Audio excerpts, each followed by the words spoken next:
batong panulukan.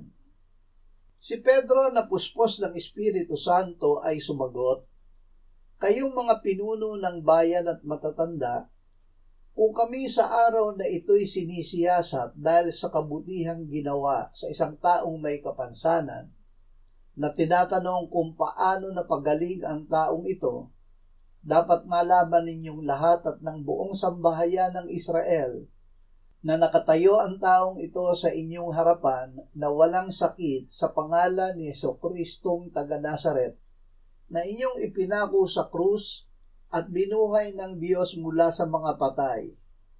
Itong si Jesus, ang bato na itinakwil ninyong mga tagapagtayo, ang siyang naging batong panulukan.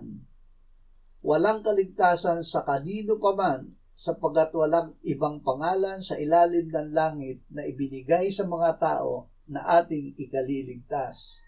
Tunay na nagbabago ang pag-ibig ni Kristo, lalong tumitibay at naging dalisan ang kanyang pagmamahal.